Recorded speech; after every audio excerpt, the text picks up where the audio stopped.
At this time, I'm going to invite Randy to come up to the front, and he's going to tell us a little bit about his story and something that happened to him last year.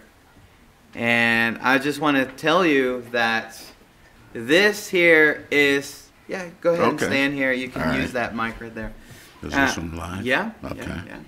I am so blessed to have him be here in the church and share his story about the wonderful things that God has done in his life. And as you see him walking, he is a miracle that is walking. And so I'll just want to introduce this as go ahead and just recount the chronological events and what happened that day, and I'll let you to it, and then after you're done with that, we'll go to the next part. Sounds good. All right? Thank you. Thank you all for allowing me to to come and be with you today. And thank God for saving my life. I'll get a little misty as I go through this, so bear with me. But in the process of doing this, I sat down and thought about it, and the fact that I had so many churches reaching out to me, so many individuals. And so my thought was, I need to prepare something to thank all of them for the support and caring that they showed me. And so I have put together a letter for doing that, and it's not totally out of bounds. It's not very, very long, so don't worry about that. So I would like to read that to you, though, to set perspective, okay? To my support network, my community, and my extended family, thank you for the outpouring of caring and support. It was overwhelmingly heartwarming and emotional for me during my miracle from God. What is basically common knowledge at this point is that God placed me and my home in the eye of the storm inside a tornado. He lifted me up, and while all forms of debris and various objects were floating around me, he placed me about 200 yards away from my house and landed me in rubble and landed me in a soft bed of mud for me to remain safe until the EMTs arrived. Among the debris and things uprooted were the bricks from the house structure, multiple appliances and furniture with sharp edges, and most ominous was a gigantic pine tree that loomed large, covering at least 1/3 of my front yard. Uprooted and slammed down where it would have landed, covering my living room, my bathroom, and part of my bedroom. What I remember, I was somewhat impatiently waiting out the end of a forecasted tornado warning. It was 7:50 p.m., only 10 minutes before the warning was to expire. I walked from my bathroom to my bedroom thinking, only 10 more minutes to go. Boy, this is 10 more minutes and then we'll be out of this. As I turned to move to the closet space in my bedroom, there arose a menacing and disturbing mighty wind. Sounded somewhat like a muffled train engine, but with sound effects like I have never heard before in my entire life. At this point,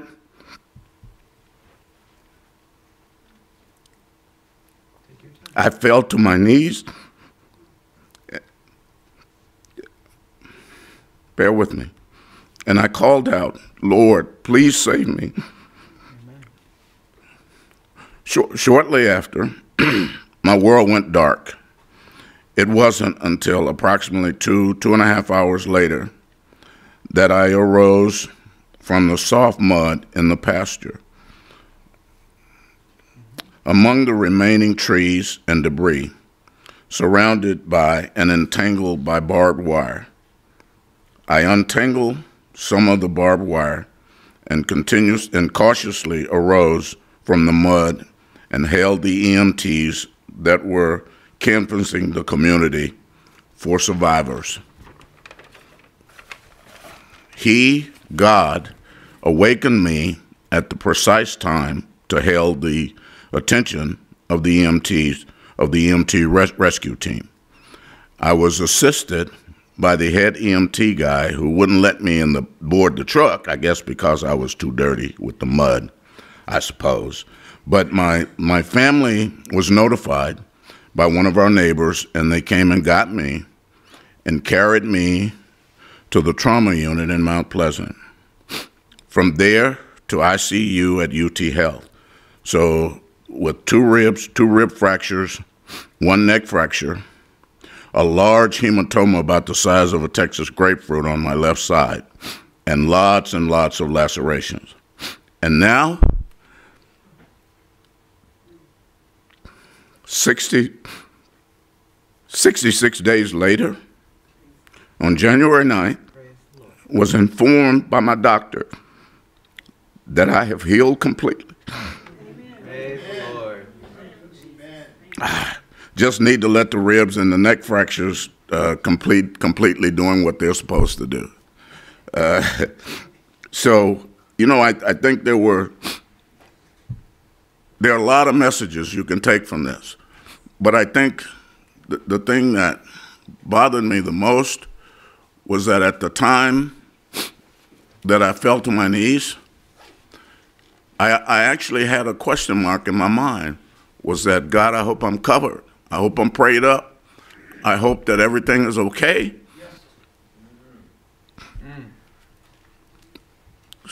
So that if you take me now, I'll see you later.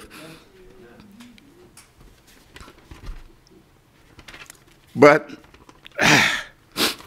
I guess, like I said, the range of emotion went from fear to pain to gratefulness to appreciation for what God did and how God saved my life. And how he is totally in control. I think that one of the things that I got out of that is that I want to live my life so that there will never be a question mark in my head, you know, in terms of, am I ready? Am I prayed up? Am I ready for him to take me? So I have to live my life. I have to get all of the gunk out. I have to make sure that I'm doing what I'm supposed to do. As we talked about today's lesson at Sabbath school, is that we are supposed to live an obedient lifestyle, and we are supposed to obey God and do the things that his commandments command for us to do. And that if we don't do that, there are consequences. And so my thing now is to, and honestly, I kind of understand what PTSD is, you know, the post-traumatic stress stuff, right? It's like, because once this whole thing was over, I was so grateful. And I said, boy, I'm going to show God that I, you know, was going to do all these